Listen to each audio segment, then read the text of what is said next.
Pete, we have a weird tweet that came across the timeline. I got it because West Pine Bills retweeted it and said, "This is our new project for tomorrow, figuring out what this is all about." From the coaching portal, which is the CP_hoops.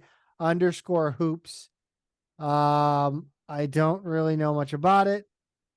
From several credible sources in our DM, a support staffer in the A10 is being packaged with several transfers through some behind-the-scenes influencers to get on the road, and several suitors have taken notice. We'll provide more on this as we go. The replies are kind of funny. One of our listeners, Meek Week, did you just randomly pull words out of the hat while typing this tweet? That's good. Rhode Island fan Clarky57. What the hell does this even mean? And Pete, I don't know. Can you help translate this? And a Loyola fan. I don't know how I feel. Yeah. Okay. So basically it sounds, so a support staffer in the A10 packaging himself, presumably with several transfers, like, to get on the road. And it sounds to me like another coach is positioning himself for a job, hopefully, I guess, a job promotion somewhere, and saying, I can bring players with me. Like this to me sounds like an assistant who's got the relationship with a lot of guys on the team, the better players maybe, and wants to go, hey, who needs an Insta team?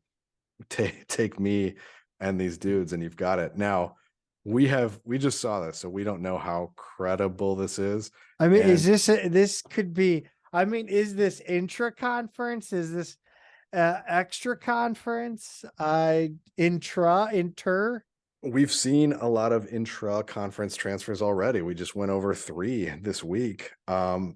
So, certainly that's something that we're seeing a lot. But man, oh man, something like this that. Can't be SLU. No, I really don't there's think no so. chance. No, I don't think this would be SLU. And I don't even think I just don't think we have the type of players that would be a part of this. And I mean that like all we have are freshmen, Sincere Parker, TJ Hargrove, and Gibson Jimerson. Gibson Jimerson ain't leaving. Sincere Parker's got 1 year left. But also, which support staff member would that be? It just doesn't make sense. Strength and conditioning. All right, that made me laugh. That's funny. I'd have to think there are a lot of other A10 schools that are more likely candidates for this than us. Yeah, I mean, what, Corey Tate? But no, but I just don't like. This would have been. This is something like if it was Corey Tate being the only guy I could see doing this, and I don't mean that as a dig at Corey Tate. I only mean that because he's a saint. Like you mean the only guy who on paper would have the ability to do this? Thank you. Yeah, right. Like no, because no, I don't think I don't see Tate actually doing this as a personality. No. But if you look at on paper, this would have been Tate last year, right? Sure. It would have been Perkins, Yuri, whoever else. Yeah, I know. I know what you mean. But no, God, no. I don't think this is coming from SLU. If it's real, if it's happening, if it materializes, the idea that this sort of thing even exists as something that's being bandied about is very entertaining to me, which I guess is why we. Is it entertaining? Dead. Is it like? I don't know if I call it entertaining. I don't know if I like it. I'm not saying I like it, but it's sort of like it's wild enough to. I don't know. I'm laughing so far because it's. I want to see what the replies are to West Pine.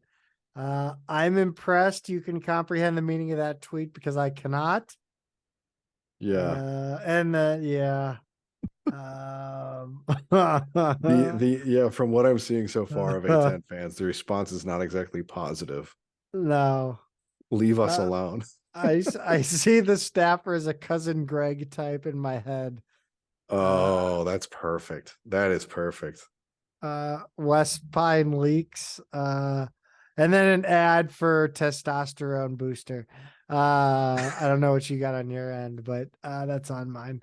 Yeah, I make of that what you want, people. I just thought, I mean, that I could not let that go by without bringing it up. I would not be doing my job as a podcast co-host. Oh, that's funny stuff. Billiken fans, welcome back. It's Zach Miller and Peter Hale. It's the Midtown Madness Podcast. Before we get going, thank you again for listening, watching on YouTube. And if you are watching on YouTube, don't forget to hammer the like and subscribe button, as well as the bell down below to get notified whenever a new episode drops. This episode and the whole season of the Midtown Madness Podcast, all the way to the end of spring sports season, is brought to you by Two Men and a Garden. Whether you like it mild or hot, chunky or cantina style, the people over at Two Men have you covered. Pete, it's farmers market season. I think it's officially farmers market season, and I know that Two Men and a Garden will be out and about at many different farmers market. I believe that they're almost permanently at Tower Grove, but I Yes. know they will be all on the St. Louis Farmers Market circuit. Definitely go check them out if you're at the Tower Grove Farmers Market. You can pick up their many products if you're not going to make it to a farmer's market. It's not your style. Still get that great Two Men in a Garden taste at any local grocery store or online at twomeninthegarden.com. Follow them on social media at Two Men Salsa on Instagram and Twitter. Pete, men's basketball every week. I start the week thinking, man, I don't know if we're going to have a lot to talk about this week. And gradually, it never ceases to amaze me how quickly our notes will fill up with news to talk about on the men's basketball side. I don't know how much time we'll spend on any one thing, but I'm looking through the notes now, and we have more notes on men's basketball than we've had probably at all since the season ended. It's kind of incredible how that adds up and how quickly. TJ Hargrove, he accepted the Perry Wallace Most Courageous Award from the USBWA. I'm not even going to say the whole thing because I'm lazy. Yeah, that was Monday the 3rd, right before the national championship game between UConn and San Diego State. This was announced back in late February. We saw the article from Stu Durando at the time. We saw the award announcement, or actually Stu's article probably preceded that by a month or two. And then he shared the award with Connor Odom from Utah State. These two decided to publicly share their stories with mental health struggles as athletes and shine a light on the issues, a lot of the issues that college athletes face and historically just haven't been part of a larger discussion. So they really were at the forefront of bringing that to light, making it something that more athletes could kind of step forward and talk about, and removing some of the stigmas around that. And seems like a much deserved award at a really good time for it. And really proud of TJ. Been a Billiken for 4 years, and really grateful for his positivity, his energy, and him sticking it out, finding the help he needs, and being rewarded for it in this way, unexpectedly. Very cool. Yeah, I think not only obviously it has his positivity and attitude and energy. Been a part of Billiken basketball for 3 years now. It's going to be hugely needed in this upcoming season, as we are still not even sure what our starting lineup is going to look like. So as of right now, TJ is going to be heavily relied on. Yuri Collins was invited to a postseason draft combine tournament. This is about as confusing as the NBA play-in tournament. Which is funny because the Portsmouth Invitational Tournament has been around longer than, a lot of the things we discuss around college basketball or the NBA. This has always kind of been a stopover between college and the league. And it's kind of a showcase for the best seniors all over the country. They play in front of all NBA scouts plus a lot of international scouts, because obviously not everyone can get drafted. And it's held this month, April 12th to the 15th in Portsmouth, Virginia. about the same weekend roughly every year. And yeah, Yuri is going to get a chance to go up against a lot of the best seniors in the country who are trying to get drafted, trying to figure out where they have a chance to play professionally. So it's a huge opportunity for him to really get in front of scouts and get seen. You can check out this tournament actually on their website. We didn't have the website in the notes because we don't always do the best work on this show. We put in the effort, but it's the Portsmouth Invitational. You head over to their website, you can find the stream. It's right from the website. I never trust anybody's actually gonna stream it. It's like a throwback to all the years where we were never sure if we were going to get an away broadcast for Billiken basketball. So it's kind of like I'm always wary of random, like I'm going to have to pay for Flow Hoops, I'm always scared. Well, yeah, and I've tried to stream, AAU tournaments that like SLU commits will be playing in or something like that, and sometimes the camera just never pops on. You never know. But I mean, this is a little more of a well-established event, I would say. So I would expect by now, and I'm not 100% sure who puts it on, but I would expect by now that they have their act together for something like that. They should get those two announcers from the Mississippi Valley State basketball program. They should get those guys to do this. That would be fun. That would be electric. Yeah, that'd be worth watching. As we both know, we are constantly bombarded, just me and you personally. We are constantly bombarded by a certain West Pine Billiken about MTEs nonstop. My guy talks about it all the time. Yeah. And there's been an announcement. I think we have to downgrade it to a rumor. It was announced by a few people on Twitter. Is that officially on like the Waffle House scale of like disasters? Like rumor announcement. I put it on the notes as I added quotation marks because it really wasn't officially announced, because the Myrtle Beach, let's see, what do they call this? The Myrtle Beach Invitational. If you look at their social media as of time of recording, they still don't have anything more recent than this past year in terms of like dates or participants and all of that. So it hasn't officially been announced yet, but it was a couple basketball writers. I believe it was Rocco Miller, and then retweeted by John Rothstein and a few others. They tweeted out the field of the 2023 Myrtle Beach Invitational, which is typically held the weekend before Thanksgiving in Myrtle Beach, South Carolina, the campus of Coastal Carolina. So Coastal Carolina is typically one of the participants. And then they said the rest of the field this year would be SLU, Charleston, Liberty, Wichita State, Furman, Vermont, and Wyoming. Like I said, dates have not been announced. And as of yet, the field hasn't been announced, but that's what it's rumored to be. Last year, the weekend before Thanksgiving, so that would be roughly November 16th to 19th this year. And the odd thing here, Zach, that had Stu asking questions, and then he followed up with kind of like, hey, I don't think this is a done deal yet, because it gives SLU 3 games on a neutral floor, but we already know we have 3 return games on the road this year with NC State, Drake, and SIU Eagle all getting return games, which doesn't really give SLU enough non-conference games to fill the home schedule with for season ticket holders. So he kind of pointed this out and thought either, that this thing is not a done deal yet, or that one of those return games could be delayed. But assuming this is the event that we're going to play in, what do you think of this field? I mean, people had a lot of strong opinions on this thing, which kind of surprised me, to be honest.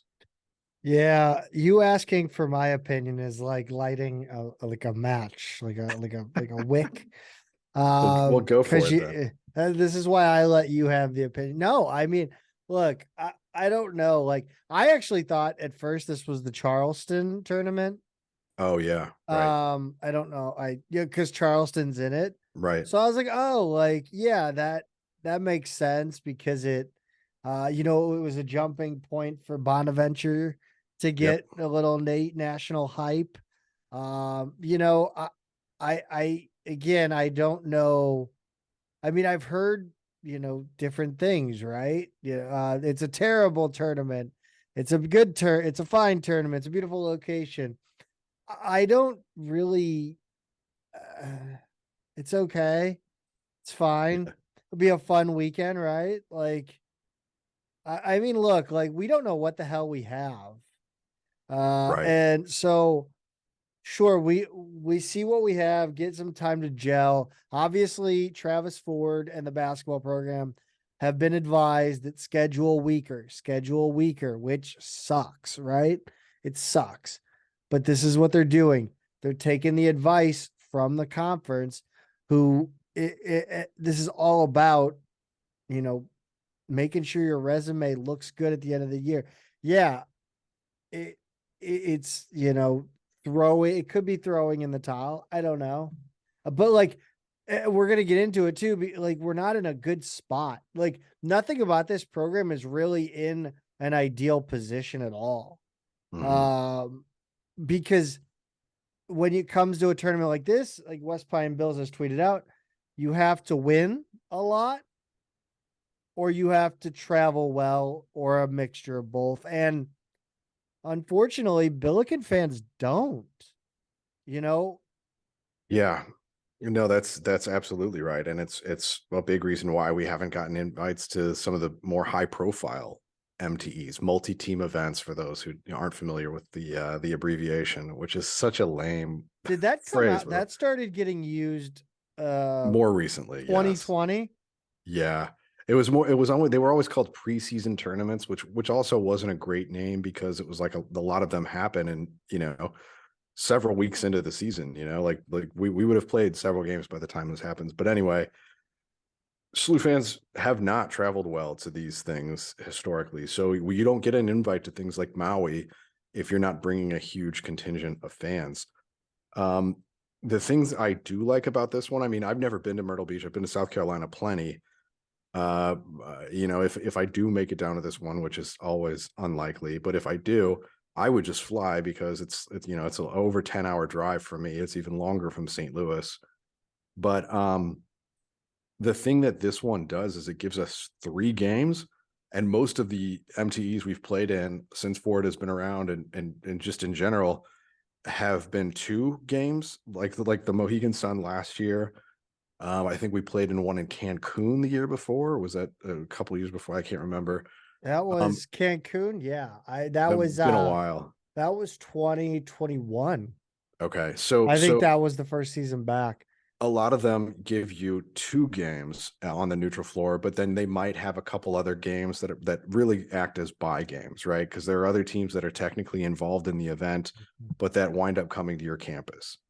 So I know we've played teams like Mercer and schools like that have come to SLU to play as part of those larger events, but really functionally you only get 2 neutral court games. But the other thing I'll say is like this field, it's not bad. I mean, for an MTE, we've definitely had worse. I know that.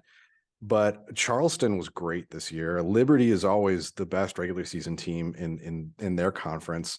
Wichita State, we know that they've historically been good. Vermont is always the best team in their conference. Wyoming was down this year, but has typically been really competitive in the Mountain West. And then Furman has been one of the stronger teams in their conference, the SoCon. So there are no power conference schools in this thing. But I like a lot of these teams, and I think we gain just as much by playing them as we would by playing like a Nebraska or a low level power conference team that just happens to be in one of these, Minnesota or Vanderbilt or whatever. So I actually like the field a lot, and looking at it from the metrics standpoint as well.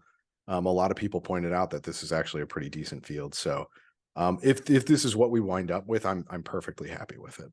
Yeah, you wonder sometimes how much and I'm not trying to spin zone anything, but I always wonder whether it matters that we play, like Big Ten teams, ACC teams. You load your schedule with power conference teams that, I mean, you're not going to see anything like that in conference.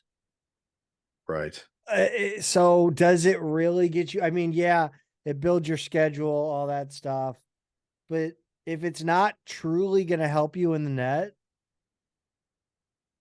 play a mid major or a low major that you know that's gonna do decently throughout the year. They're not gonna make your schedule, but they're not also gonna break your schedule either with a Right. loss. Yeah, I agree with that. I mean, it's a competitive game. I have mixed feelings about that in general. I think we're still trying to figure out the net, it seems like. I mean, I always think back to when Missouri State, this is going back to like probably '07, really figured out the RPI, and they finished the regular season with an RPI of like 22. And then you looked at their schedule and you're like, wait, what? Like they didn't play anybody. They just managed to get rid of all of the teams that drag your RPI is what they did. So they didn't play what today would be known as like quad one teams or even many quad two. They didn't have any quad fours on their schedule. They got rid of those, beat all of the what would be like the kind of quad three teams. They wound up with this really strong RPI that the committee looked at and was just like, whoa, the RPI is a flawed system. And they wound up not getting an at-large bid when they thought they would. Oh, I know, yeah, I brutal, but remember this, but like, I they don't know why at the end of that I was just like, yeah. whoa. Well, they were one of the teams too that had the camera on them at the time, and then they didn't get the at-large bid. It doesn't seem like anymore that they put cameras in front of teams that aren't going to get in the tournament. I don't remember that happening for a while, but I definitely remember that Missouri State one with Blake Ahern right in the front center, by the way. I feel like everybody kind of knows now. Like there's no Yes. I surprises. think that's There's right. so much access to information that sure the bracket's great, but we kind of know, Yeah. Right. And I still kind of reject the idea that SLU made a mistake this year. I mean, they really just needed to win more games, is what it came down to. You win I 3 or 4 agree. more games, and you've got an at-large bid. If and you don't lose like the disaster ones like SIUE or losing by double digits on the road at UMass and things like that. Like that's the kind of stuff that like we had this kind of schedule that could get us into the tournament, no question. You just had to win games. That was it. I'll be interested to see if they schedule Edwardsville again. Yeah, no kidding. Um, one player that will not be here if we schedule SIUE again is Momo Cisse. Um, I mean, dude, I look at the transfer, you know, I'd look at the scholarship chart, what we have coming in, Mhm. Bruce and Brock at the 4.5, the 4 or 5. Uh, the lack of underclassmen in the front court, still a need for a guard that can handle the ball. And this kind of just felt inevitable. It did feel like when you looked at what on paper seemed like 3 centers that were either going to be incoming players, incoming freshmen, or a sophomore who barely played as a freshman. It seemed like with 3 of those guys on the roster, somebody was going to be the odd man out. And we've had 3 centers on the roster historically, but never have they all been young, inexperienced guys. And not just like inexperienced at SLU, but guys who just really haven't played college basketball. It felt like we weren't going to run with 3 of them, right? And even if you think Vice can play more of a 4 than a 5, because the way he can kind of stretch things out a little bit, I just I didn't see us keeping all 3 of those guys around. There was part of me that suspected that Cisse would be the odd man out and that they would kind of see what they had in the younger guys first. It kind of breaks my heart a little bit. We had him on here, and he seemed like a really nice kid. And I felt so bad for him the way he was basically ghosted by SMU when they had that coaching change, and that's what freed him up and brought him to SLU in the first place. And he kept talking about what sold me was family, family. They were all about family. And for a kid who's a half a world away from his actual family, that's kind of heartbreaking, like you want to see it work out for him. You want to see things go well. He seems like a really nice guy. So there's always that.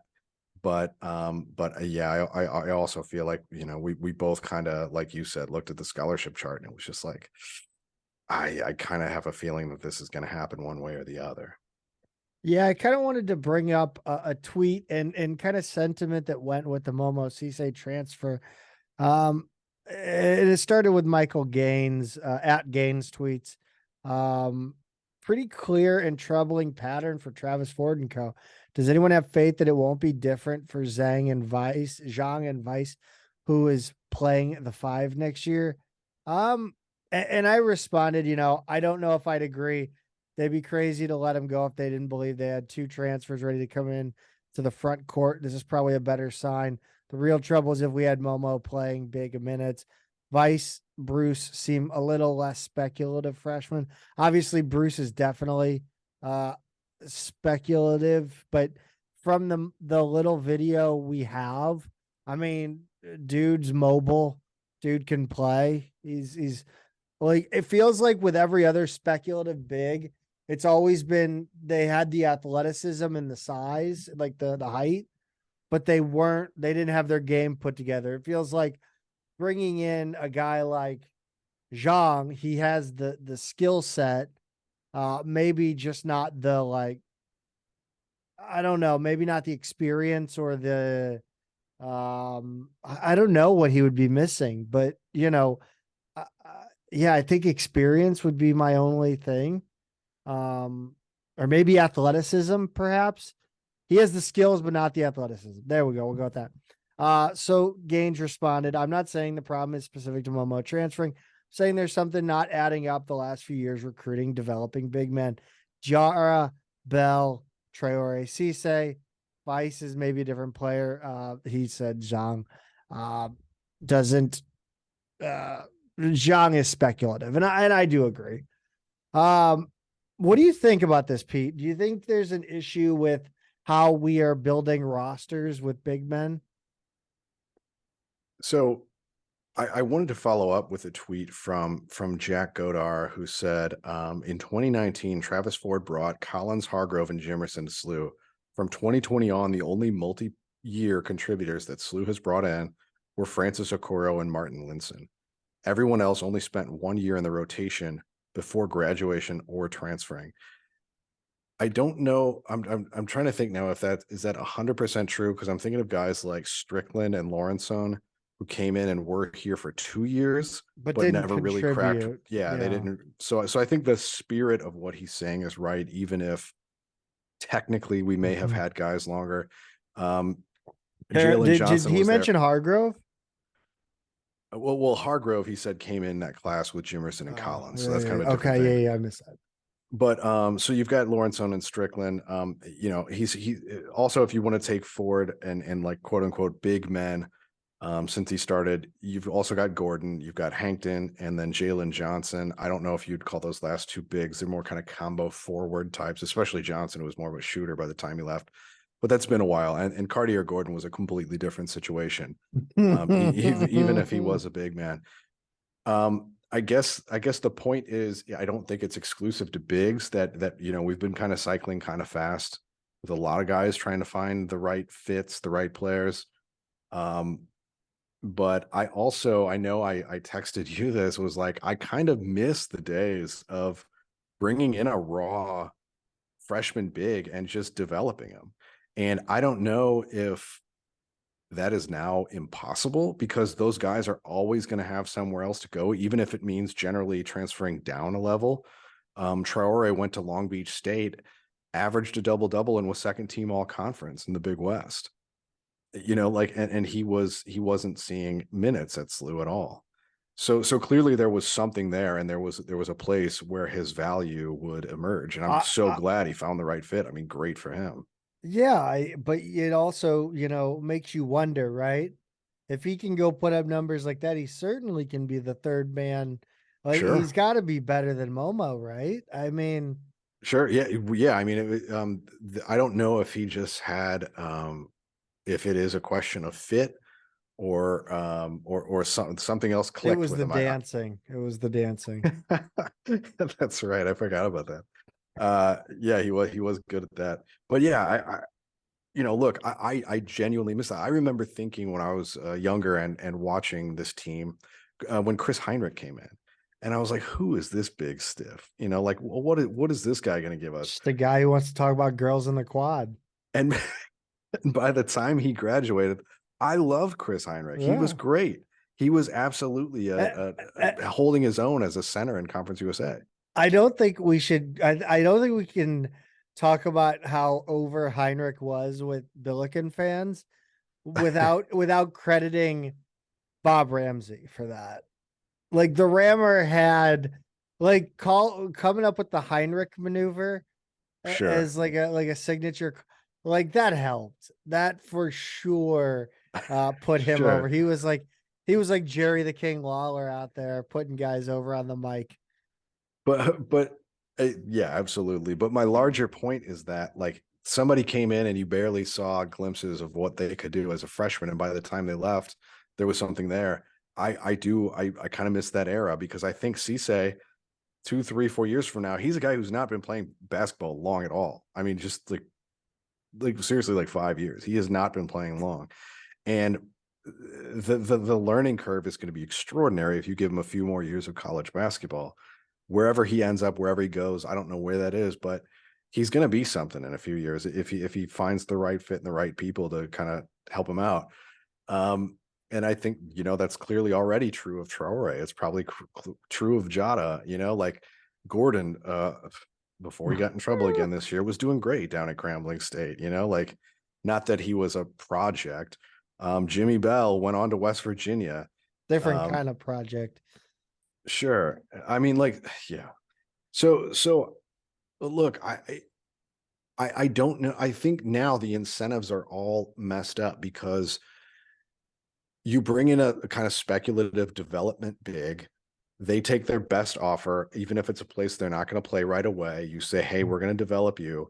And then all of a sudden the next season, the team is scrambling to fill out a roster. They're dealing with NIL, they're recruiting transfers, they're bringing in freshmen, and the incentive structure is all messed up, because they're not, the program you're with is not going to throw money at a guy that may or may not pan out, or who may or may not ever get minutes.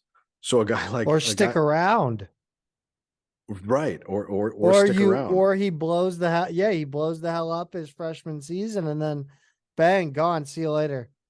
That's right. So it's the incentive structure is just not there to stash guys on your roster and develop them over time. It just doesn't exist. And it's a shame, because I think a lot of guys are just going to bounce around, and they're going to kind of lose out on what really could put them in the best place 4 years from when they set foot on campus. If they want to play at a professional level, I think they're just not going to have that. They're going to bounce around for 4 years, never really find the right fit, and then move on to something else in life. It's kind of a shame. I think it's going to happen a lot when you don't have guys consistently working with the same people to develop with a real plan in a system. It's tough, you know, when they're going to have new systems, new coaches every year. So look, I want the best for him. I want the best for all these guys. I just really hope this current climate can settle into enough of a groove to where we see guys and programs with those guys stick it out with each other. And that the incentives sort of realign to do that. Yeah, I want to kind of jump ahead in our notes, because I have something in here that kind of goes hand in hand with that. And that is roster building in the age of NIL and the portal. And I think it's interesting because obviously when Travis was signing players for the 2023 graduating class, he clearly thought he was going to have himself some time to develop that roster, to bring in high school guys again, to build a 4-year, you know, to build with guys like Vice, Medley, Zhang, he developed them. And he kind of, you know, this season has put him in a bad place where now he's scrambling to find centers and power forward that could play in the portal. Right. Yeah, this is right. So this just feeds right from what we were just talking about. And I agree that bringing in these 3 incoming freshmen who commit in the fall, and you've got a team that you think might be let's say that this team achieved roughly where we thought they would, and made the NCAA tournament, and say they won 1 game, right, and lost in the second round or something like that. That's about in line with, it doesn't exceed, it doesn't fall short of like what our expectations would have been for the season, right? Like that would have been like a reasonable projection for where we were coming into this year. And if you're if you're willing to say like, hey, that was a good team, that was a tournament team, won a game, did right by the seniors, like we feel good about that overall, even if we would have liked to make a Sweet 16 or whatever, fine. It feels a lot different when you go, okay, we're going to reset, we're going to bring in some freshmen, we're going to hopefully get the right couple transfers, and it'll be a transitional year or 2, but then we're really going to have something a couple years later.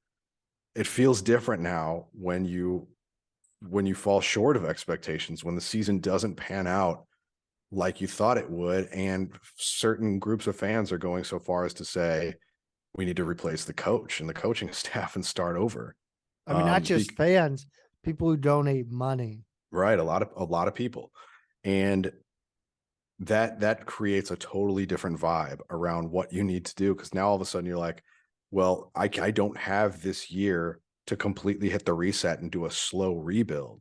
Like now I've got to figure out how I can compete to be a top 4 team in the A10 again next season, and give ourselves a shot at the postseason. And suddenly those 3 freshmen you were excited about working with over the next few years, you either need them to be hits right away, or you need to push other guys out of the program who maybe were coming up, like a Momo, Cisse or something like that, and get instant impact transfers so you don't have to rely on those freshmen. It's a tough spot to be in for everybody. And I don't like that at all. And once again, we talk about like incentive structures. Now, look, you're saying like, does recruiting high school in general make sense the way that it would have in previous years? I still think yes, because I see a lot of really, really good high school players who would be absolute players in the like A10, rotation players, good players in the A10, who are barely getting offers at all from D1 schools. They're being way undervalued compared to where they would have been 3 or 4 years ago. And that to me is kind of disappointing, because we're just cycling the same guys around Division One. It's like NFL head coaches. It is, and you're not looking at the next generation at all. You like it's like you can only hire Wade Phillips so many times. That's right. It's the Premier League is the worst about that, by the way. I mean, those coaches really fly are. around every 9 months. It's the same dudes at every team. How many teams can Carlo Ancelotti coach? It's amazing. It's amazing. The same names go to every team in England. But anyway, like I just it kind of breaks my heart for the kids who are trying to come up and get into the D1 game now, and who in any other generation would have definitely been that. But I think a big factor here is we still have this bubble of players who have that COVID year of eligibility, and so many of them are using that. As soon as that year falls out, and I think we're still 2 years away from it, but as soon as that year comes off the book and you don't have any 4-year players who have that, that's a large group of players exiting Division One, making room for more people. So the fact that you have blood clot, you have the combination of NIL, the economic incentives, easy transfers, and extra a whole, basically 25% extra players, up to 25%, I guess I should say, who are still there, who aren't getting out of the way, who aren't making room for the next generation to come up in. So it's the worst of all worlds for upcoming high school players. But in my mind's eye, I mean, look, we're SLU fans, right? So we romanticize the very recent past when we had Rick Majerus, who was willing to lose for a couple of years, knowing that when his guys were there, NCAA records for futility. Oh God. But knowing that once his guys got to be sophomores and juniors and seniors, they knew what they were doing. And he had a few classes of guys who understood him, who understood his process, who understood his system, and who could play in it. And we won tournament games for 3 straight years because of that. And so, like, you see how it can be done with a bunch of high school players who were not heavily recruited, who come up, who just kind of fit and can learn that way. Now, not every coach is Rick Majerus, but the point is, you can win with that if you're willing to be patient. It's just hard to be patient when you have a 7-year coach who just missed a big opportunity with a veteran heavy roster. And that's where we are right now. So can you do it? Yes, just maybe not us, maybe not right now. I know Billiken fans really hate Jim Cruz, but we give him way too much goddamn credit. My Well, God. we But do we and don't we know. don't. No, we don't give Rick Majerus enough credit for literally creating a basketball program that could run by itself after he Yeah. died. I mean, there's no better metaphor than autopilot, right? Like he's in the cockpit, he dies, and the plane the plane is still in the air. This The is plane this is the deleted scenes of Airplane. the plane's still in the air and it's comfortably cruising along until Jim Cruz decided to No switch pun chairs intended. to switch chairs and crash the plane. Oh God. I mean, yeah, sorry for the dark metaphor there, but Oh. anyway, the Majerus gets, when we talk about those seasons, Majerus gets all the credit, even though he only made one of those 3 tournaments, technically speaking. But Cruz and his players and everybody else are the first to admit that there wasn't a lot of fresh new coaching ideas when he was there. He was just the guy, like they just had to keep doing what they were doing. And then once he had his guys, everything fell apart. But so anyway, I see where Cruz got a lot of credit at the time, and in hindsight, that's kind of fallen apart. I mean, I kind of see, a program like SLU, again, mixing those high school and JUCO players, where you bring in forwards and centers as transfers and, your star or maybe like stars versus role players where your stars are the guys that you bring up from the bottom from freshmen on, and then you fill in the gaps. It almost turns into more of like a pro style roster build with the portal. Yeah, I think that's absolutely right. Pro style is really what it's become with that, right? I mean, that's just how it is. You draft your program changers, your franchise players, and you go out and you trade or look in free agency for guys that can fill in those final gaps. Right. Yeah, I think that's right. And the problem is we haven't seen the younger guys get much opportunity in recent years. We'd never know what we have. And by the time you think, okay, next season is his chance, they leave. So we just never know. Could Markai Strickland have been a dude? Could Lawrenson have been a guy? Like Casey Hankton was pretty good at Chattanooga. I mean, could he have done that here? I mean, like we never actually kind of see them play out here. So we just don't know. So I almost feel like we're cycling through veterans and not really seeing those young guys get their shot for the most part. I mean, there are exceptions, but we're just not seeing that. I would almost be perfectly happy for this year to be the shot that everybody gets, like, look, it's an open roster. We don't really have, like, we know Jimerson's going to start. We know Parker is going to get huge minutes and probably start. We don't know what we have for the most part outside of that. So, like, everybody, here's your shot. Let's see who rises to the top. I would be fine with that.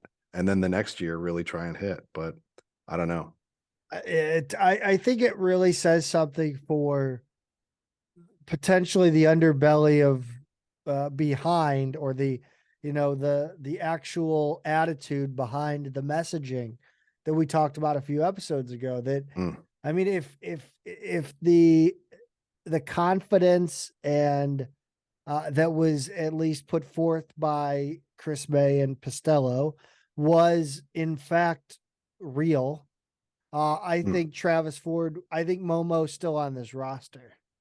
I mean, like, I guess you would see what happens with the replacement, If it's a freshman replacement, I think we're in trouble, because we're in trouble as a fan base and a program, because clearly Ford thinks his job is good enough to roll with a bunch of freshmen this year.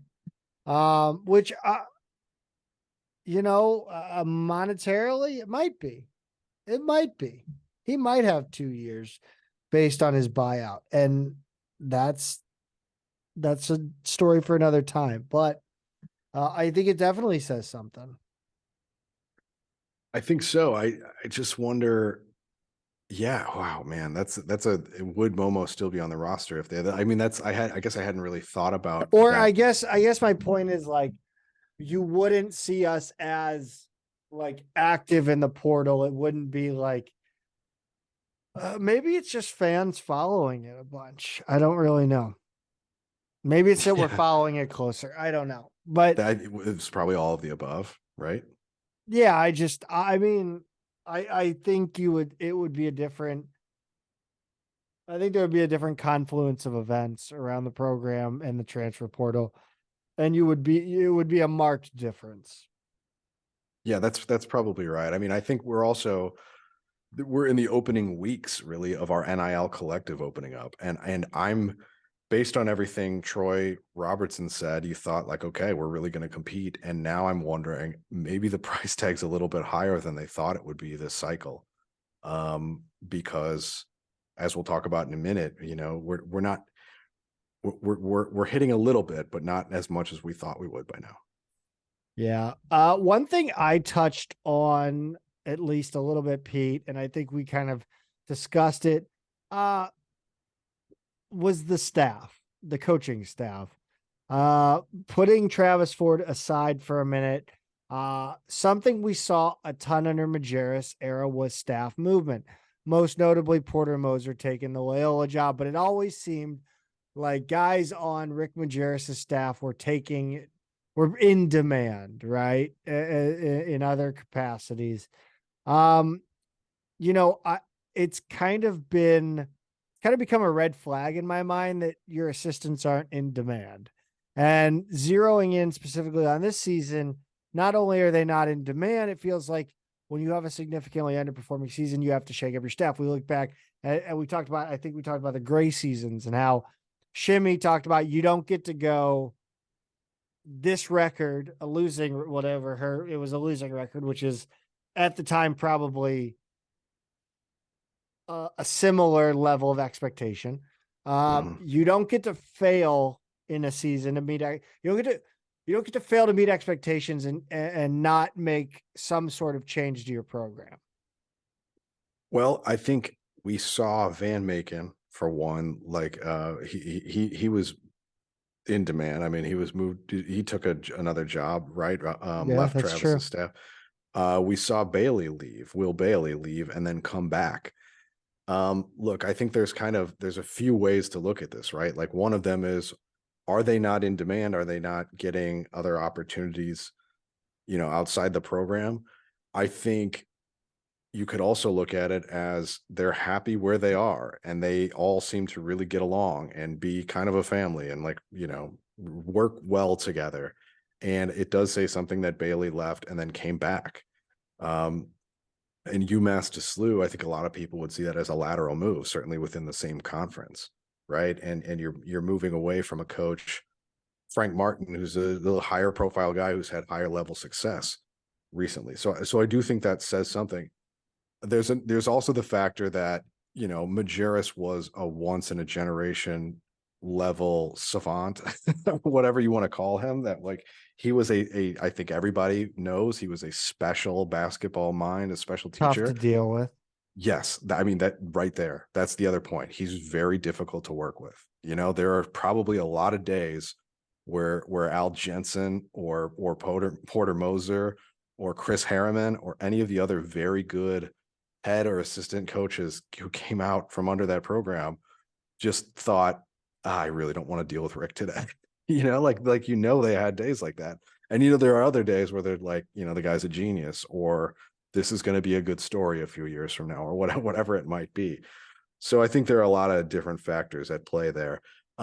Looking at our specific coaches, we've got one assistant coach who's a young recruiter who replaced Ford's late nephew and who was of the same generation, who's really young and unproven. And maybe if he starts hitting on a few of the recruits, a few more recruits, then, we might see his reputation sort of hit, an upslope.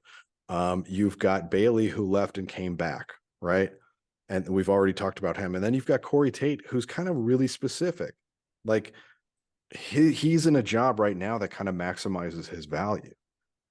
If Corey Tate takes a job at a school on the West Coast or on the East Coast or down in the SEC, is he as valuable? I mean, like everybody, well, not everybody, but I've seen a lot of people be critical of SLU for recruiting other parts of the country, especially Texas, too much right now, which I, by the way, don't agree with. But yeah, I mean, like you can be critical of it if you're a St. Louis high school basketball fan, but if you're a Billiken fan, like you've just watched a St. Louis team kind of stink for 3 months. well, and it's also or can we only recruit St. Louis? Can we only like the whole point of having 3 recruiting assistants is that they can recruit different pipelines. We have Tate. We don't need a second guy who's going to cover the St. Louis, the Missouri, Illinois market. We just don't. Tate's got it. That's what he does. So, yeah, I mean, I guess I assume if he went to a school in Florida or California or New York or whatever, he would still recruit the St. Louis area. He would just try and take those dudes to a different school. But him being kind of the mayor of basketball in that area and then working at the school in that area makes a lot of sense to me. So I don't know if I'm as concerned, but I do know that there are times where a coach feels pressure to sort of turn those guys over a little bit. And I don't know that I ever want to see that happen, because I think at that point, if he's getting external pressure to make moves like that, then it's just time to move on. Like you can't have other people sort of, managing your personnel for you like that. So, I think he's just gotta, if those guys get other job opportunities that they want, that's fine. But I think he's got to go with who he knows and trusts and what he thinks is going to work for him. And we'll see if it plays out. So that's kind of, I know I'm probably a little more conservative on that side of things than you are. It sounds like you might actually kind of like to see them mix things up a little bit. Yeah, I don't. Yeah, I mean, I've said like, I've kind of half joked that like all the injuries, it's time to find a new like conditioning coach, because it's happened, Yeah, sure. But yeah, I don't know. I just would like to see some new blood. I mean, not necessarily a firing, anything like that. You just Right. somebody new, somebody with basketball ideas. Yeah, I don't know. Yeah. No, I mean, look, it's fair. I know what you mean, especially coming off a season like this. I just don't. I don't think it necessarily is, if you kind of look at the personnel and the case by case situations, I don't think it reflects poorly on us, at least not at this point. Pete, we had a portal announcement, but also I hear you may be not only entering the transfer portal, but also committing to 2 men in a garden. Yeah, we've had players on before, I'm not going to name names, Julia Martinez, who didn't want to give us, really big news on the show, but yeah, I guess I'll just come forward and say it. I have committed to 2 men in a garden as my official pickle and salsa provider. I will be keeping them in my refrigerator at all times. Pantry, also for overflow. And unlike a lot of other kids these days, I'll stay committed for 4 years at least. I mean, I'm in it for the long haul. I want to get my degree. I want to stay here and see how it plays out. And I think you should go ahead and make the same commitment. Head over to 2meninagarden.com. Follow all their socials, Twitter, Instagram, 2 Men in a Garden Salsa. Pete, that may have been our like best spontaneous ad read. Like you caught on real fast to what I was doing, and came up with a great just behind the curtain. We didn't have that planned at all. Usually I just find a spot and I'm just like, okay, I'm going to test Peter's improvisational metal. See if he's more Saturday Night Live or not ready for primetime players. I got to say though, I've read so many transfer announcements lately that I feel like I would be better at improvising one of those. You got to get in. First of all, I'd like to thank, my family and school and God and whoever else they want to thank. And then it's always with that being said. So yeah, if they ever stop sponsoring us, I've basically already got my my outline written for my transfer. We'll actually do a graphic. We'll call Tipton Edits. Call Tipton Edits. That would actually be completely worth it. Oh gosh. No, but if we're getting down with the thickness this season and back to thick boy guards, 2 men in a garden, but get the sugar full, not the sugar free. That's right. Yeah, definitely. We got Billikens did get a commit. It's one of the three that were heaviest on our radar, no pun intended. And that's CJ Noland. Yeah. And look, yeah, you've alluded to this in a few ways already. 6'2", 230-pound guard. That's a big boy. That's a big boy. And I love his quote. Of course, this was announced, Zach, on Monday the 3rd, hours after we released our last episode, always with the Monday news drop. But the quote was really, he said, "My play style matches their identity, and I want to get back to that." So he's been at Oklahoma for 2 years. He was a Lon Kruger recruit originally. Porter Moser takes the job and re-recruits him, and he stays with Oklahoma after kind of saying he was going to open things back up.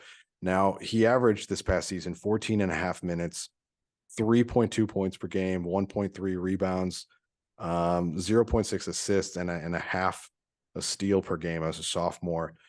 His shooting numbers were not good. He shot 35.7 from the field, 24% from three, and 53% from the free throw line. And that was way down from his freshman year. He shot 54% from the field, 44% from three, 69% from the free throw line.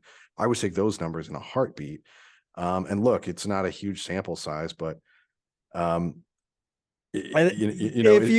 yeah, I mean, like my initial thing is like, dude just like went from playing time to not a lot of playing time. And I mean, you could talk about a couple things there, right? You could talk about not getting in a rhythm. You could talk about just general disposition when you're not playing, just not, and that's not a great thing to hear either, but it's the reality of being human in a lot of ways.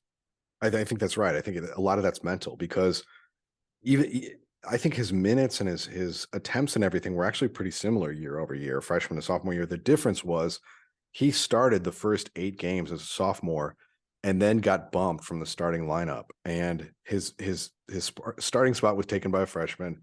And then there were 2 other guys who also kind of ate into his minutes as the year went on. So when he would get minutes, when he would get opportunities, he wasn't getting as long a stretches.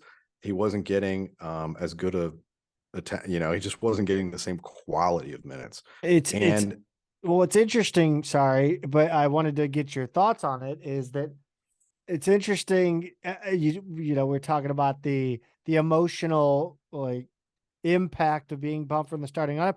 Not only is he bumped from the starting lineup for a freshman, he was re-recruited by Porter to convince him to stay. And he took a leap of faith to stay with Porter, and then Porter benched him. Yeah, I mean, look, that's right. That's tough. And this is a kid, the potential's there, right? I mean, he was a top 100 recruit out of high school. He took Oklahoma over K-State, where his dad went and his mom, Vanderbilt, Colorado State, Texas A&M, SMU, plenty of others. So he had options, and Porter did convince him to play out these 2 years at Oklahoma.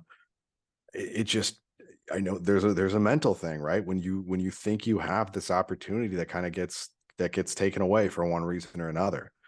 And that's tough, like he's a pretty specific player, right? He did play football in high school. And when you're 6'2", 230. Like it's no wonder why, even if he wasn't quite that size in high school. There's no wonder that he had that with him, like think about, he's about the same height as Fred Thatch, but with 15 extra pounds. And Fred Thatch is not a slender guy. I mean, Fred Thatch Tree is trunk legs. yeah, he's a strong, thick dude. So look, like there's an opportunity here, a real opportunity. And that big, strong, thick guard, I think we've seen guys like that thrive under Travis Ford.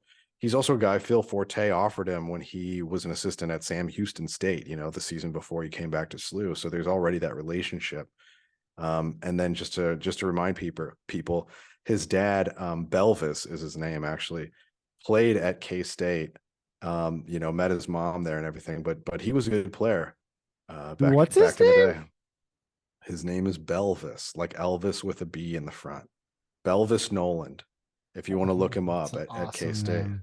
Yeah, it's a great Google name because there's just basically one hit, like that's the guy, you don't have to sift through a bunch of John Smiths or whatever. Belvis Noland was a dude. But yeah, anyway, I think I like the fit here. Look, I mean, at SLU, you're either going to get the guys who want more opportunity and they're coming from like a higher level, they're coming down for a bigger opportunity, or they did well at a lower level and they're trying to come up and get a bigger stage. And so clearly he's a guy coming from the Big 12, which best conference in basketball this season, and just looking for a better opportunity than what he got for Porter. And I think he feels like a good fit at SLU. I like this one a lot, actually. And I know we're about to get into it. I know we've missed on some guys in the portal, but this is a kid who could start for us next season. Yeah, I think it's interesting to talk about, because I think I said if Porter wanted him to stay, I want him here. In Porter, I trust. But also, for all the times we talk about how defensively stout Majerus teams were, and of course Porter's Loyola teams, they weren't necessarily physical. We never really played a physical brand. Yeah, we had Jordair Jet, but I mean the rest of those dudes, Jordair and Conklin. Conklin, I was going to say he Yeah, would probably be yeah, of course. But yeah, your center's Rob Lowe, right? Yeah. Like Corey that's not Remican, not Corey yeah. Remican, Dwayne Evans. I mean, there were a lot of guys who Yeah. kind of played up a little bit and had to be physical for that reason. But no, they weren't guys who just like bodied you. It wasn't Goodwin and French out there. I might have to slander Kyle Cassidy's name here too if we're going to start going through the roster and talk about weaklings. No, I mean Kyle knows who he was by now. Like he's comfortable with his career, I'm sure. Love you, Kyle. A couple of misses. Yeah, we started out with the good news, and now we're going to hit you with the not so good news. 4 players that the Billikens were targeting decided to go elsewhere. First one being another thick guy, Robert Jennings. This was the guy that we really wanted. This one stings the most, I think, because he's a power forward who I was 100% sure would have started right away. He's a kid from Texas Tech who would have fit in really nicely here. 6'7", really strong physical guy. Look, Texas Tech struggled this year. They had a good non-conference, and then they ran into, again, the best conference in basketball. And he had SLU in his top 5 along with Virginia, Utah, Maryland, and returning to Texas Tech basically. And he just cut it down to Virginia and Texas Tech. He's going to go back. He's going to go back. Yeah, he hit the portal when the coaching change happened, but now that they've hired what's his name, McCaslin. Yeah, I think so. People really have responded to him. He seems like a great hire and the kind of guy who would be able to retain him. But I know he also had a strong relationship with Virginia. I kind of saw Virginia as our biggest competition in that group before they made the hire. So anyway, yeah, that one's a bummer. But the next one too, Zach, kind of stings as well. Yeah, Cameron Hunter, he was supposed to visit SLU on this is like when you schedule a date with a girl and then she cancels because she found a better guy. Yeah. Yeah. Right. I don't like this. Tell us about it.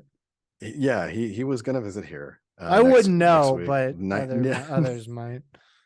I genuinely wouldn't know. Maybe. So he was supposed to visit on SLU on the 19th and 20th, so like 10 days from now.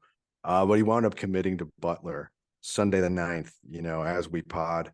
Um, he picked Butler over SLU, Arkansas, Loyola, and Mizzou, said those were his top 5. He averaged about 17 points a game at Central Arkansas this year, and I think he would have been a nice like combo guard. I love the idea of the backcourt with like you've got Noland, you've got the freshman, right, in Sion Medley, you've got this guy coming in who can be, that combo guard and who can really score. And then you've got Parker and Jimerson on the wing. I kind of felt like 1 to 3 we would have been okay, right? And then we just need to kind of figure out our forwards from there.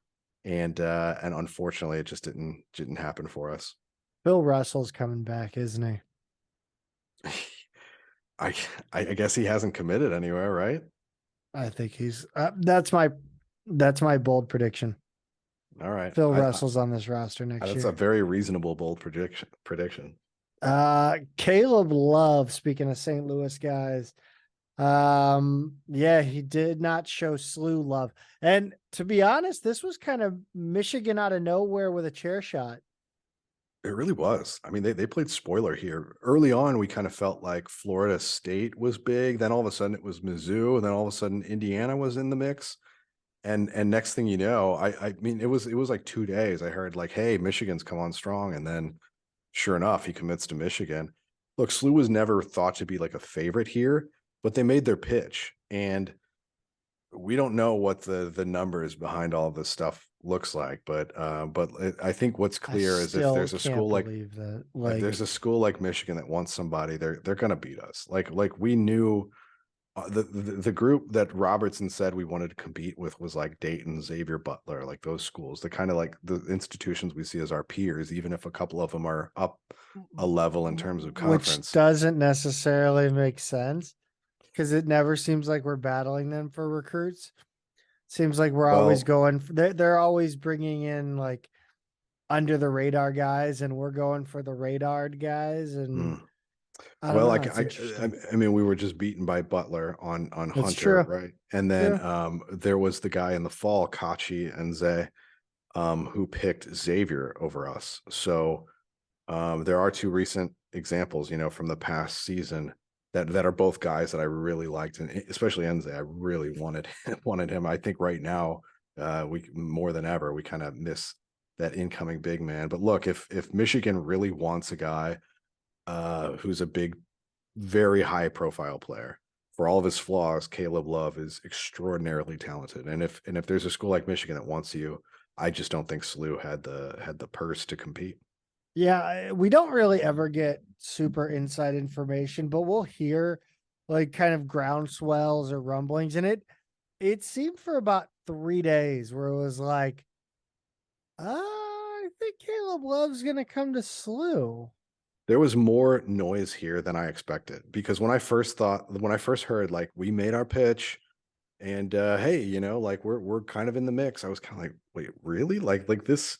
And if SLU is in the mix, if SLU is in the mix on a guy like Caleb Love, we're really in the mix. Like, I don't think that like that's the kind of one where you're like, it's like Tatum. Like, yeah, we actually were in the mix for Jason Tatum. Right. Like, and when you like, if you heard that, like, oh yeah, SLU's talking with Jason Tatum, it's not just SLU just reached out. Like, it's SLU's involved. Right. Yeah, I think that's right. Yeah, but it's always interesting when you go fishing for the biggest catches out there. I mean, you run into some serious competition. We need to get the boat from the first season of Deadliest Catch, the Billiken. There you go. If we're going fishing. This was another one that I mean, all of these, it kind of sucks, right? Keyshawn Gilbert, he was UNLV guard. Was he guard?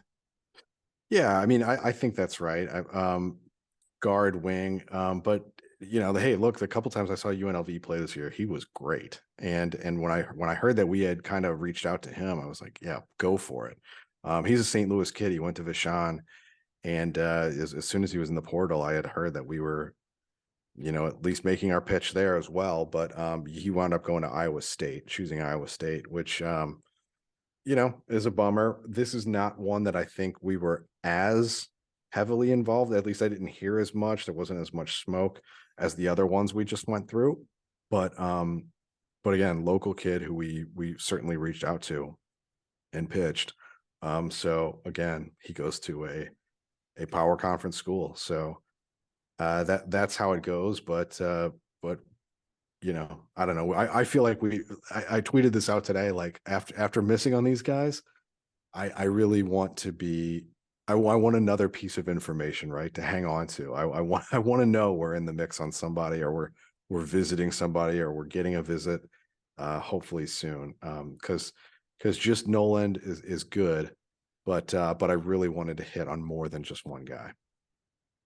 Let's run through the A10 portal real quick because, like I said, we dove deep into basketball talk, and Yeah, we sure did. do want to give baseball and softball a little credit. Baseball more so, but Dayton Tamani Kamara is headed to the Portsmouth Invitational Tournament.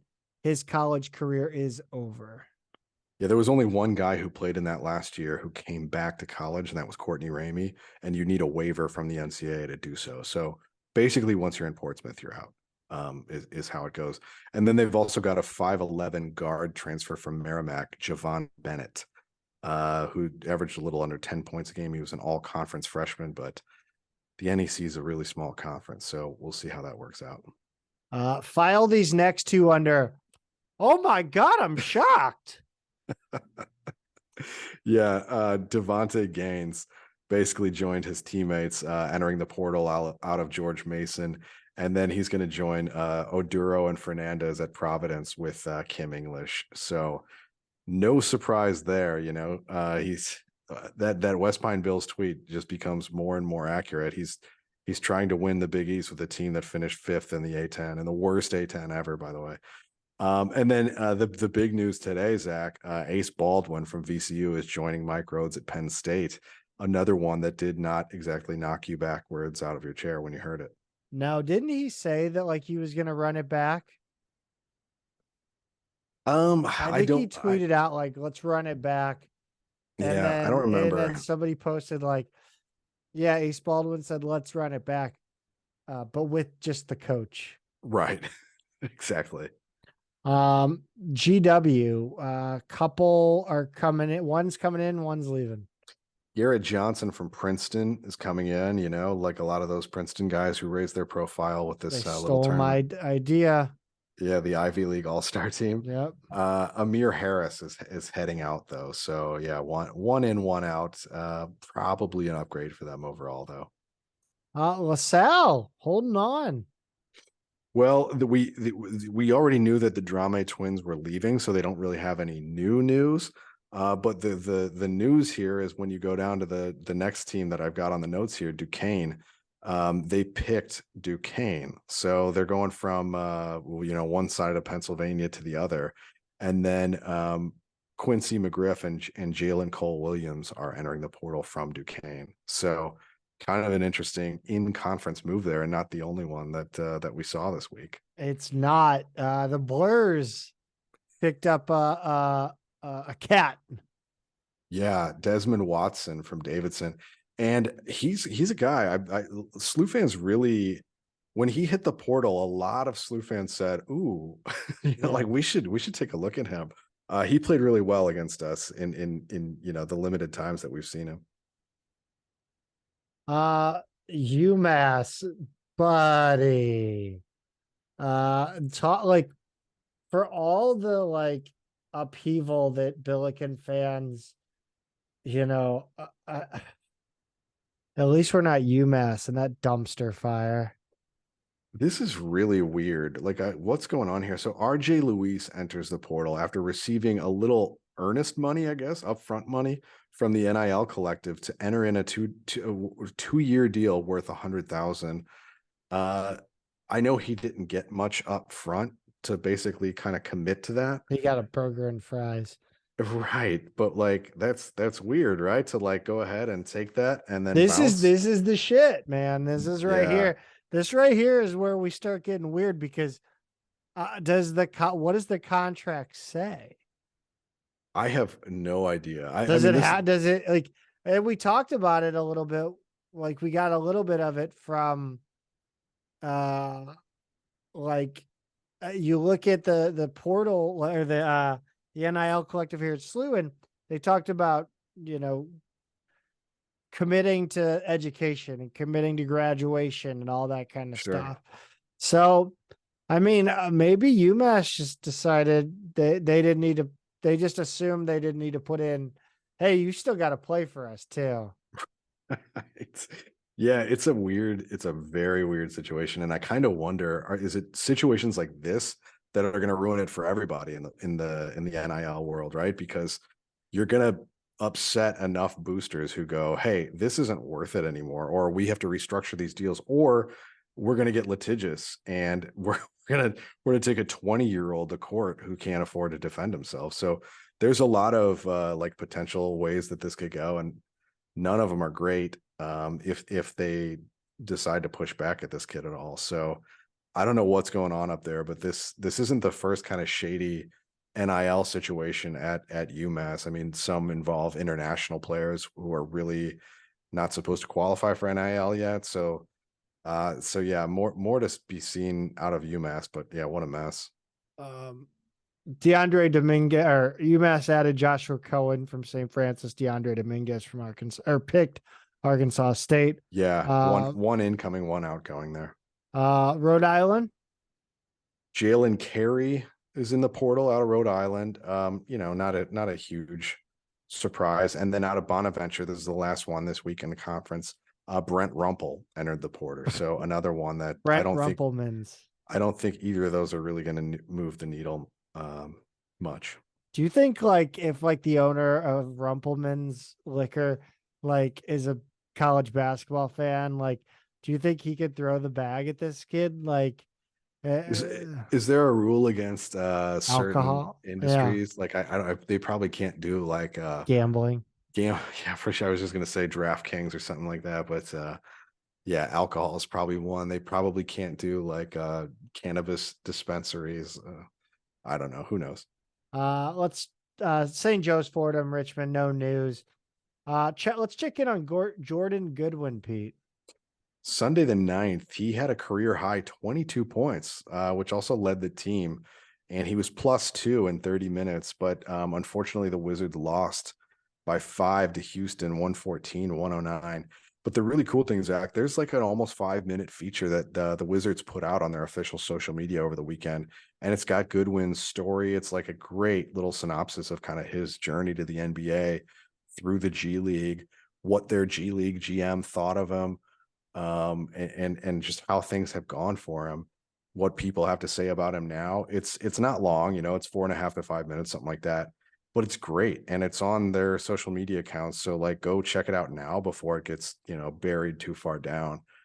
Just a really nice piece on Goodwin, and it shows people like there's more than one way to get there and more than one way to make it work. Yeah, disappointing season for the Wizards, but really encouraging stuff for Jordan, and no doubt he will continue to elevate his career. Yeah. Hey, let's get to our trivia question. The oft enjoyed by listeners trivia question.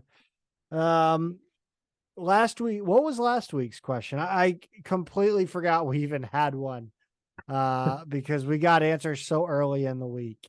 Yeah, I actually remembered to put it on our social media accounts like right away this week. But which player is the all-time leading scorer in SLU NCAA tournament history? So this is men's basketball. Who has the most aggregate points in the NCAA tournament? The answer, Zach, didn't immediately jump out to me. A few people got it right, but it's Dwayne Evans, who had 80 points in 6 NCAA tournament games from 2012 to 2014. Would he have been your guess? I'd have to, after I thought about it for a minute, I think he would have been high on the list. Yeah. I probably would have said Jet or McCall. Yeah. So, and I also, one of the things that jumped out to me was Mitchell. I knew Mitchell had some big tournament scoring performances, but he didn't play in as many games, right? So the trick was like that class with Evans, Lowe, Jet, McCall, they all played 6 games. Um, Mitchell only played 4. So yeah, he's in the mix, but so Jet scored 62. I was kind of surprised at the gap between Evans and Jet of 18 points. Mitchell scored 60 in 4 games. And then fourth on the all-time list is Highmark, who had 49 in 3 games in 94 and 95. Rob Lowe had 47 in 6 games. And then Erwin Claggett had 44, the same 3 games as Scott Highmark. So that's the top 6. And that was pretty interesting to me. I went all the way back, to the 50s, because we did have some guys who played in multiple games in the 50s and then again in the 90s. And the trick about the 90s was to kind of watch, because there were guys who played with Claggett and Highmark who were still on the team when Hughes made it. So there were a few of those guys that I had to make sure I was capturing all their points just in case, but none of them had enough to kind of register in the top there. Go ahead. The game against Simbular really probably inflated Dwayne Evans. Not to say Dwayne Evans isn't a great basketball player. Yeah. What was that? Wasn't a super. It was like 66-44, but Evans did have a what seemed, I remember at the time thinking he was having a really easy time with that matchup. Yeah. I mean, he had the elbow jumper, which the today's basketball minds would scoff at. Yeah. But when you win by 22 in a first round game, I mean, you're doing something right. I kind of want to go watch that one again. That was a good one. Steve Rogers, congrats on being the first on Twitter to get it. And Billikens.com user The Torch was the first. Ironic that Slew Sign Guy, who owns Billikens.com, was not the first to get it on Billikens.com. Replied on Twitter. Yeah, I think he did it right away. He replied like right away on Twitter. So by the time I posted it on Billikens.com, I think he had already replied on Twitter. But yeah, love that irony there. This week's question, what 2 major Billiken events coincided in the year 1949? Nice. Good question. Yeah, I don't know if this one's going to be hard or not. I thought it was like, once I knew, I felt like it was kind of easy. Mm-hmm. On the women's side of the basketball coin, Abby Liber's heading out from St. Louis University, and she's heading to Youngstown State, kind of a homecoming of sorts. Yeah, she's from Avon, Ohio, which is up in the Northeast Ohio area, Cleveland metro, basically. She was a Lisa Stone recruit. She played just 15 minutes this year as a freshman. She did stick around for Coach Tillett. But yeah, just didn't pan out. It's funny, Zach, because like I thought she might be a freshman contributor, because leading up to the season on all of their social media, I felt like she was in every video. She was like prominently featured. And I thought, oh, I wonder if she's like the freshman this year, but that wound up being Mia Nicastro, and not really her. But Youngstown State recruited her out of high school. They knew who she was, and hopefully this is a good fit for her. Sarah Lazar also entering the portal. This is kind of a bummer. She had some size to her height wise. Yeah, 6'3", sophomore.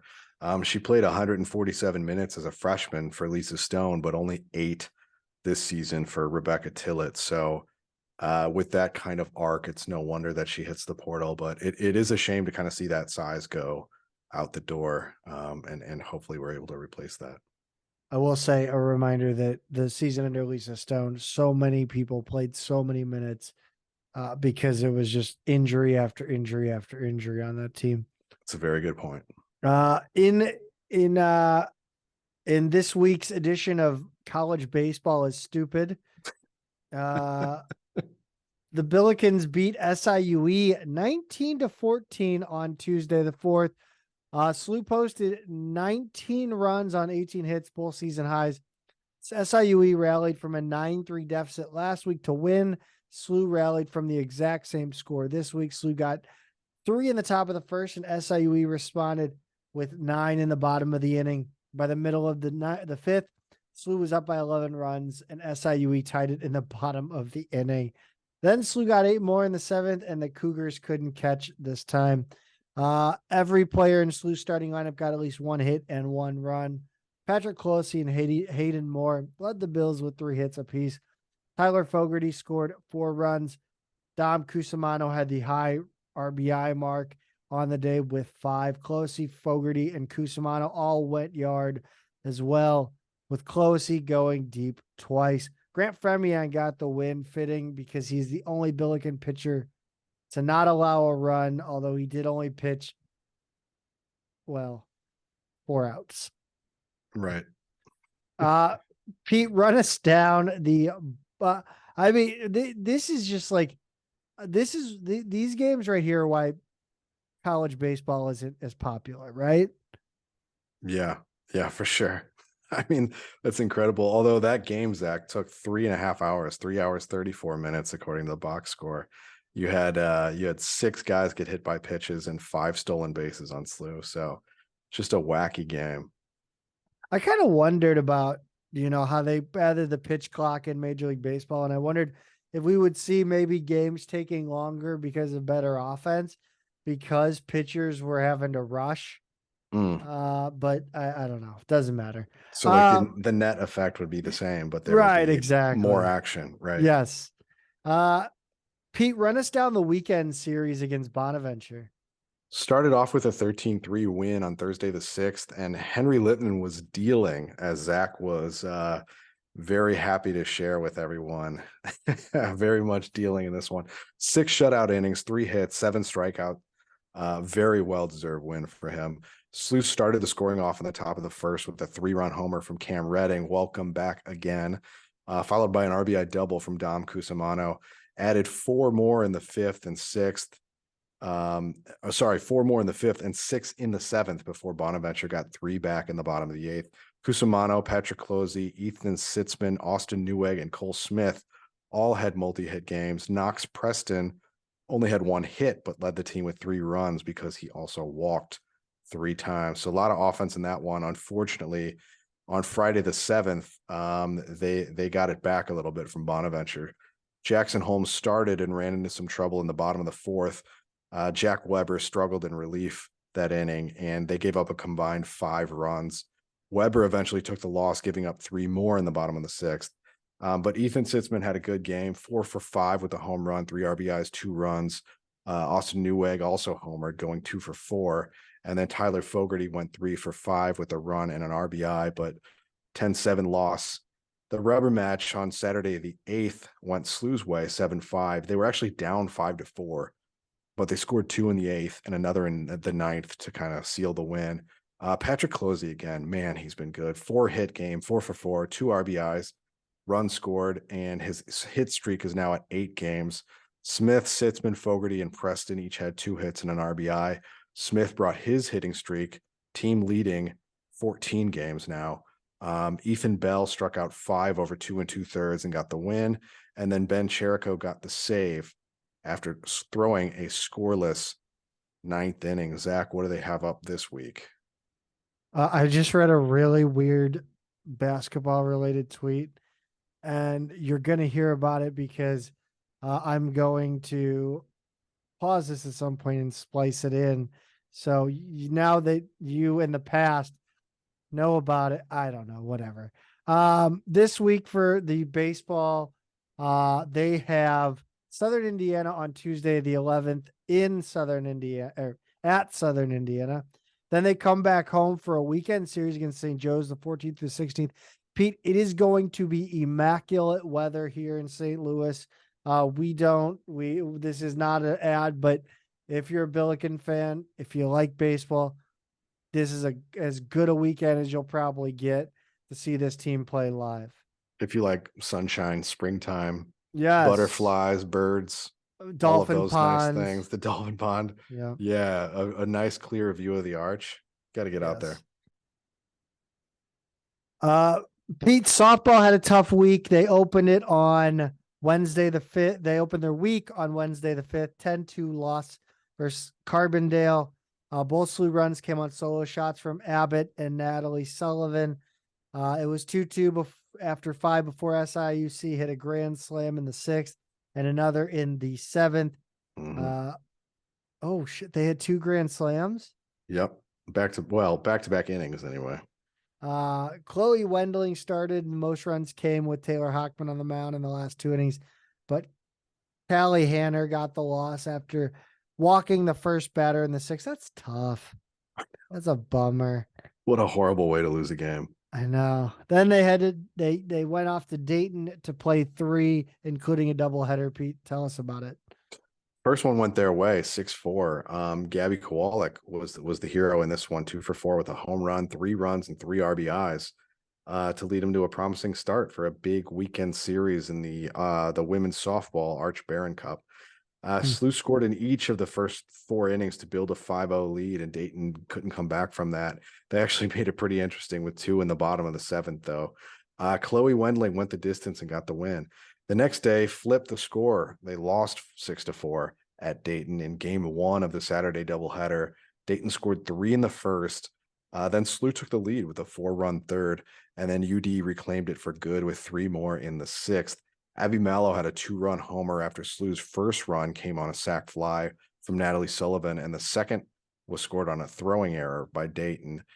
Chloe Wendling went the distance again in this one and got the loss. Only 2 of those 6 runs were actually earned, though, because of errors. So doesn't really ding her ERA necessarily all that much. The final game, game 2 on Saturday of that doubleheader, was a 2-0 loss. SLU just couldn't get the bats going in this one. 3 hits in the entire game. Kaylee Hanner had the shutout going all the way and gave up a walk-off 2-run homer with 1 out left in the 7th, and that's how this one ended. So it was a 0-0 tie up until that final out that she just couldn't quite get, which is, again, heartbreaking way to lose a game. That's 2 really, really tough losses out of the 3 that came this week. SLU's now 15-20 on the season, 7-3 though in A10 play. I think Dayton's like 6-2 or 6-3, so they're both right up there in the mix. Next, Wednesday the 12th versus Eastern Illinois at home. Then they host Fordham for a weekend series on the 15th and 16th at SLU. Men's tennis 4-2 loss versus Illinois State on Wednesday, the 5th at St. Clair. Adam Bahoon and Lucas Leonardo won their singles matches in the number 3 and 4 spots. SLU lost in the 1, 2, and 6. Number 5 singles went unfinished. Illinois State won 2 of the 3 doubles matches. Elliot Akindi was honored on Senior Day, Monday the 17th at Northern Illinois. Women's tennis 5-2 win at Dayton Thursday the 6th. SLU dropped the doubles point, winning in the number 2 spot, but losing in the 1 and 3. It didn't matter. They won 5 of 6 singles matches. They've already won more matches than they did in all of last season, improving to 14-5. It's the 6th highest win total in program history. They won 20 matches in 2016 and won 17 a few times. 16 once. Next, it's a 3-match week. Kansas City at Dwight Davis on the 11th. Bradley at Bradley on the 13th, and Mizzou Saturday the 15th. Pete, run us down track and field. They went to the Illini Challenge. I caught a little bit of the live stream. There wasn't really much going on, but I was so mad that baseball wasn't on that I decided to watch track and field. Just a stationary camera. Yeah. And you've got to keep up with John Bell to get the live results, but no team scores in this one at the Illini Challenge. But the men on their side, Diego Collado or Collado, I don't know how to pronounce his last name. Sorry, Diego, broke his own school record in the shot put with a throw of 15.99 meters, breaking his own record of 15.90. And then Jaden Cuido won the triple jump with a mark of 14.29 meters, just barely beating his own teammate Evan Broiderman with a score of with a jump of 14.26 meters. The women didn't have any top 3 finishers in the event, but there were a lot of PRs that fell for both the men and women. And as always, please recommend, or we strongly recommend following head coach John Bell, who's at jbell30 on Twitter, if you want live results of those track events. And he's really good about listing like who's got school records, who's got personal records. It really good follow to keep up with the track team. Next up, the team's going to split up for a few events next weekend. There's the Mount SAC Relays in Walnut, California. SAC stands for San Antonio College. They've got a really like classic track stadium out there. It's a nice event. And then there's the Brian Clay Invitational at Azusa Pacific University in Azusa, California, the same weekend. And then whoever doesn't go out there, there's the Cougar Classic at SIUE on the 15th. So they're going to be at 3 places at once, basically, next weekend. Kind of a second home meet for those who kind of want to check it out. I would assume that the headliners are not going to be at the Cougar Classic, but I could be wrong. No, I think you're probably right. I think that there's a little bit of prestige in that Mount SAC Relays anyway. So they're probably going to take their top runners out there. Women's soccer 2-1 win versus SIUE on Wednesday the 5th at SIUE. This one, this is a Billiken team that's kind of going through a rash of injuries in the spring. Lots of lineup combinations, experimentation with different looks. Not surprising for the spring game, and especially a spring game with injuries on the books. Mm-hmm. Goals from Jess Pracer and Abby Miller in this one. Abby's was on a PK. Next on the spring schedule is at Mizzou on April 15th at 1 p.m. Lindsay Heckel won the Lori Kolupny Award as the top St. Louis female soccer player. That's a huge award.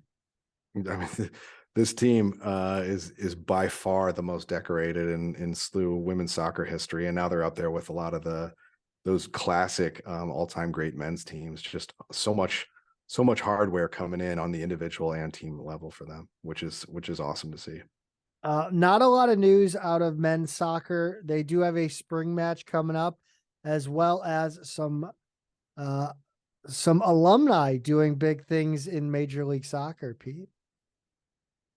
Yeah. We've got Simon Betcher, getting the old bump. 4 goals, 4 games. Right. 4 goals in 4 games. Who else am I missing? Patrick Schulte has been starting in goal for the Columbus Crew. And I think he's got like a clean sheet streak going, at least 2 games now. I don't know how many weeks we have to say it in a row. Come on our show if you want your athletic career to really take off. We've got so many recent examples. I'm not good at much, but I know talent. That's right. You can identify it, man. You've got an eye for it. Let's talk about that spring match. Who they got and where? On April 15th at Herman Stadium, they're going to play Kentucky, who's always a great men's program. So that should be a fun spring match. So get out there to Herman next weekend and support them. If you enjoy Schadenfreude, you might want to check out the 44th annual Billiken Golf Classic. Could be an interesting vibe out there, Pete. I think so. And that's one of the reasons why I added this to the notes. I mean, it has also been at the on the top of the if you go to the official athletics website, slubillikens.com, it's been on the top of that for quite a while. So I figured we might as well plug it. But it could be an interesting vibe given some of the, discontent, I guess I would say, after this men's basketball season. I wouldn't be surprised to see an alum or two have a few watered down country club cocktails and make his way over to Chris May and say some uncomfortable things. So if that's your vibe, I won't be there. So that at least eliminates one person who would do that. I'm not talking about anyone in specific, to be absolutely clear. That's just kind of the thing that I see happening at this. I think Chris May is probably looking at this like, oh God, he's strapping in for a day of a long afternoon of awkward conversations. So he's like, I pull out my golf clubs one time a year. I don't want to freaking do this. Yeah, and you're gonna have to deal with some strong opinions, I'm sure, this year. But major Sunday scaries for Christopher May. That's right. On the 7th of the month that bears his last name. Get your tickets now. You've got 4 weeks. Yeah, that wraps up the week in Billiken athletics and a lot of other things. Follow us on Twitter at Midtown Mad Pod, at Peter is a tweeter, at Zach Miller MMP, and on Instagram at Midtown Mad Pod. Of course, we appreciate any suggestions you might have for the show. If you haven't subscribed or left a review yet, go do that. That'd be fun. 5 stars obviously would be the best, but as always, Pete, go Bills. Go Bills.